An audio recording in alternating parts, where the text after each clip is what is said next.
I can remember I'm at Fox Sports at the time, and I ran into some friction because uh, I didn't want a woman on a show that I was doing at Fox Sports. And so this is in 2015, 16 at the very beginning. And I can remember they brought Joy Taylor in for a test on the show that I was doing. Yeah, this is at the time when I was going to be initially doing my own show, and Cowherd was doing something else. And just keeping it all the way real, uh, uh, Charlie Dixon wanted her to be involved with my show. And so we brought her in for a test. And I didn't think the test went well. And I let everybody know, hey, I don't think this test went well. I don't want, this isn't the direction I wanted to go. I was trying to play nice and trying to meet them halfway in terms of okay, you guys are insisting on a woman being on this show because that's what everybody wants. And I was like, well, you need to bring a grown-ass woman on the show if it's going to be with me. It can't be at this time. This is 10 years ago. Joy Taylor's probably 25, 26 years old. You're talking about, I mean, I got a lot of discipline, but 25-year-old with them big cans and that peanut butter skin who has nothing to say, at some point I'm going to lose respect. And I'm like, well, the only thing she's got to offer is them big cans and that peanut butter skin. And so if I got to put up with this, I might as well enjoy them big cans. And so I said, no, I don't want to put myself in that position. And so I can remember I brought in Bonnie Bernstein. Bonnie Bernstein's around my age, a few years younger perhaps. But I was like, she's been around the block. She actually has been involved in sports media for a long time. She might have something of substance to offer. And the test we did with Bonnie Bernstein went much better. And I was like, if we're going to go, they were adamant, no Bonnie Bernstein. When I look back in retrospect, when I say they, I'm talking about Jamie Horowitz. And I don't know if I heard from Charlie Dixon on this, but I'd certainly heard from Jamie. They were adamant. No Bonnie Bernstein. And when I look back in retrospect, I'm not trying to disparage anybody. I'm just keeping it real. This show is called Fearless. I got to tell you the truth so you can understand these things. When I look back in retrospect, they were like, Bonnie Bernstein, she was 20 years ago. We've had our way with Bonnie Bernstein. We want something fresh and new.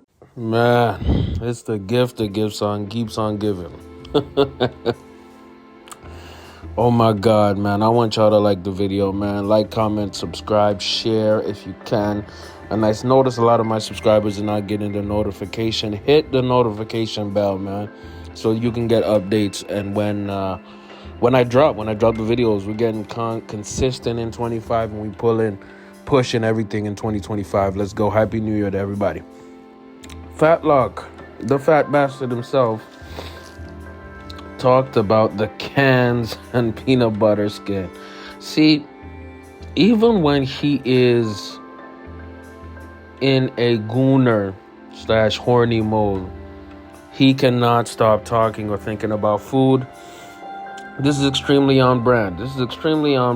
And I hate to say it, but he was cooking. He was cooking with fish grease or bacon grease or whatever grease, all the grease lightning even. You know what I mean? All the grease you can imagine on some John Travolta-ish, all up in his arteries. He is spitting facts though, right?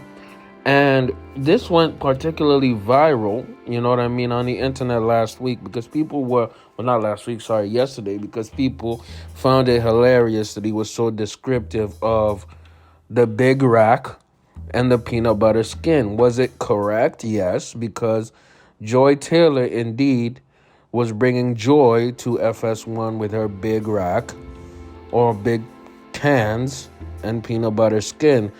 The thing is, right, here's the irony of the situation. Jason Whitlock is absolutely correct.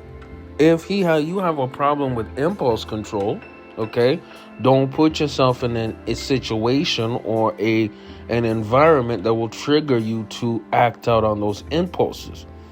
Okay, I think he would actually use that advice pertaining to food. Maybe put himself around a bunch of salads. He would be wiser.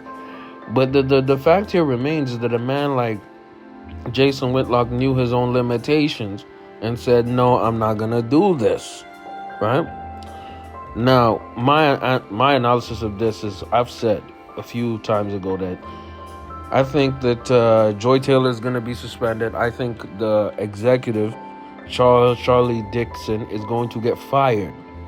I think he's going to get fired, man. And I believe, again, this will end in a settlement, meaning that the higher levels, the higher management of Fox, which is a multi-billion-dollar company linked up to News Corporation, which is a multi-billion, huge company. You know what I mean? Clearing some 20, 30 billion per year, something crazy like that. They're going to pay this woman a check for all of this to go away. The only problem is this won't go away because this woman who put up the entire, lawsuit, Nushin Faraji,